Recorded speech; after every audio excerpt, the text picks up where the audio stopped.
And to that end, I'd like to welcome Mr. Joseph Watson, and just to tell you a little bit about him. He has 20 years of working within various companies and organizations to develop human capital. Here we are again, developing the young people.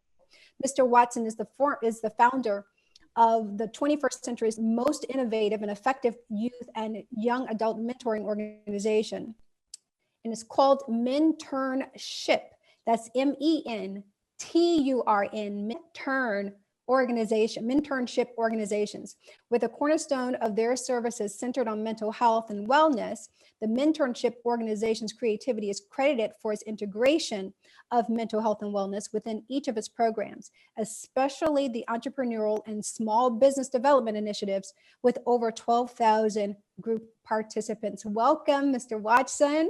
Thank you so much for being with us today. Welcome.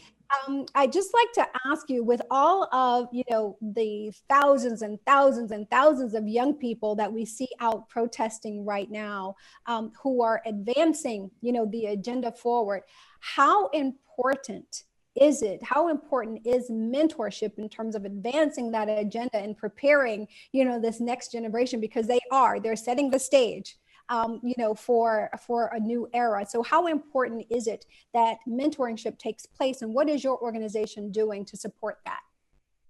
Great question. Can you hear me? Yes. Okay, great. Yeah, so I'm having a little issues with it a little early, but you know what? That's an awesome question.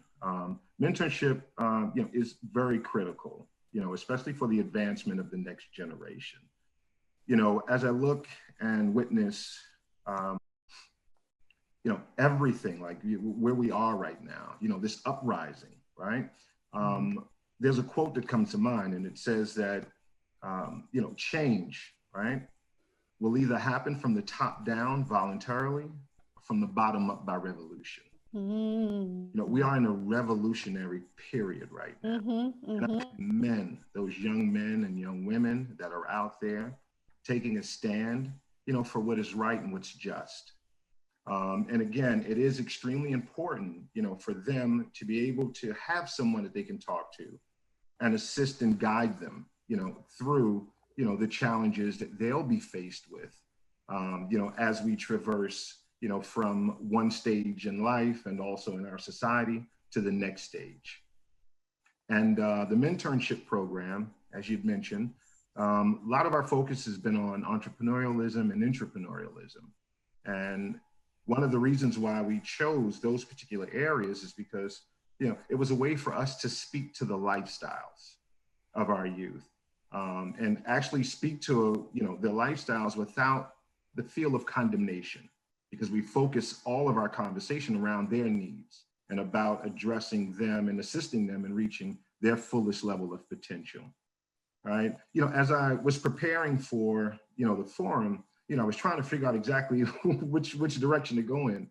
And, outside of, or not even outside of, but in addition to mentoring, I've actually am a certified alcohol and substance abuse counselor. I am a recovery coach and peer advocate as well. And I'd come across an article, and it was from the Harvard blog, and it was titled "The Tale of Two Epidemics." And it went on to say that COVID-19 and opioid addiction collided, right? Now, those two great epidemics of our generation are intersecting in ways that are additively deadly, and which highlight the urgent ways we must respond to some of the underlying fault lines in our society. Now, people who suffer from the disease of addiction are particularly vulnerable to both catching the coronavirus and also having a more serious disease when they do catch it, if they catch it, and God willing, they won't. Now, there are many reasons for it, and, I say down to, I guess, if we narrow those reasons down, we can kind of categorize them as the social determinants of health. And when I mention social determinants of health, some of the examples are, the availability or inavailability to resources within our communities, access to educational, economic, and also job opportunities, which are scarce, access to healthcare, and the quality of education that our community receives. Now, before COVID-19, just managing those determinants in normal times, were exhaustive. Okay. Now, the fact that there are somewhat 21.5 million Americans who've actually filed for jobless benefits on top of like 10.4 million who filed for the continued pandemic relief, which are part of the government's economic stimulus package. That kind of speaks to the dire need for economic and employment relief during the crisis, which is further like exacerbates the impact of those social determinants that I spoke of. So it kind of leads to, people looking for, I guess, like a relief, okay? And they're looking for relief in non-traditional and either unhealthy ways in some instances. And, so you have some folks who already suffer from the disease of addiction. And during these times with those determinants exacerbated, they find it more challenging to maintain their sobriety. And those who are suffering from the disease, also find themselves, looking for, assistance, and often find themselves too, in addition to that, like suffering in silence. Okay. And unfortunately, like nobody ever woke up and said, hey, you know what, I want to be the world's best, substance abuser, right? But it doesn't happen in a vacuum.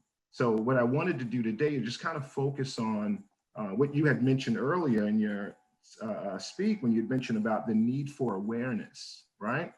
So I said I wanted to just kind of focus on some tips that one, we could be aware, of, when we're talking to our families and friends and so on and so forth.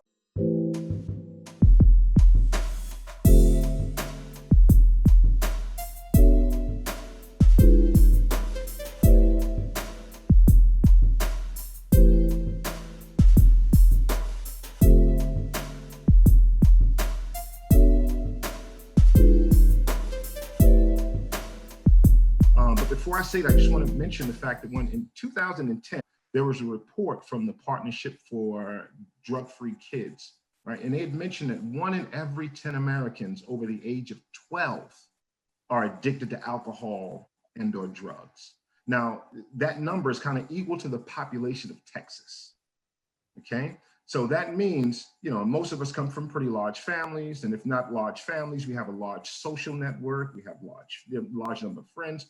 So there are several of our friends in that aspect, right, that are suffering and are susceptible of suffering, especially during these times. So when you think about addiction, right, there's, as I mentioned, like 4 stages that they've outlined. The first stage that we need to be aware of, okay, is called the experimentation stage. And that's where you find like most of the voluntary use, without experiencing any negative social or legal consequences. It's just hanging out, folks, sharing a few beers together and still be able to go off, do their work, go to school, and just, maintain, their lifestyle. Then there's stage 2, which is like a regular use stage. And some of the people during that stage are, still able to, maintain, their lifestyle without, developing a dependence and or addiction. But again, I think like we used to call those people in my era, like weekend warriors, like, just go out on the weekends, have, parties and so on and so forth. And, still able, like I mentioned, to maintain their lifestyle. But then there's a stage 3, which is the risky, versus like abuse stage. Now there's a thin line at that stage, okay? But it's usually defined by like a continued use in spite of the social and or legal consequences. So you'll find people at that stage, finding themselves getting involved with the law. And when I say getting involved with them, I'm not talking about employment, okay? I'm saying, on the other end of it. And a lot of it, has basically been, kind of propelled, these legal issues propelled by the use of their stimuli, drug and or alcohol use. Then there's stage 4, and that's where the addiction becomes dependent, okay? And that stage is marked by, like a physical dependency. It's often intertwined with addiction. You'll find at that stage, people suffer from withdrawals and or this compulsive use, of drugs, despite, having issues with, social issues and having issues with, their social life, their legal, family, friends, and so on and so forth. Like, at that particular stage, that's where, life has become unmanageable, right? Now, again, as I mentioned earlier, that 1 in 10 Americans, okay, at the age of 12, now that's alarming, okay? Because I also mentioned that 21.5 million Americans have filed for jobless benefits, this year alone, actually over the last few months. Now, that same number is the same number equivalent to the number of people who are suffering from drug and alcohol abuse. Okay, that's a huge number. Now, moving forward through this post-COVID pandemic, again, nothing happens in a vacuum, and also, these relief measures are not going to actually happen in a vacuum as well. There's going to be stages. So what I suggest is that, one, we stay conscious of what's happening in our lives. If we're under stress, seek help, speak to a friend. If you can't get to, and again, because of the social distancing that's still in place right now, but I know that we're opening up, the cities are opening up and services are starting to become a little more available, seek out a medical professional, that you can sit down and talk to, okay? Because not everybody will be able to have the answer for you, especially if we just keep it, within our own social group.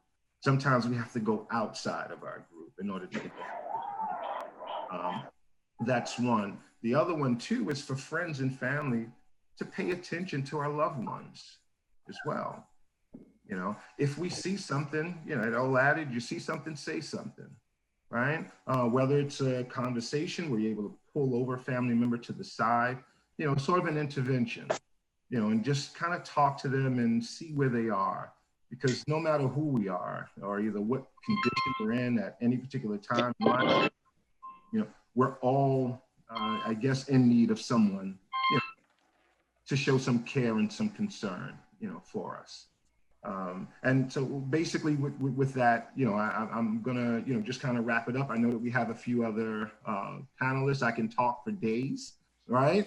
And those of you know me, already know that about me. But what I also want to just kind of emphasize is that, we are not alone in this.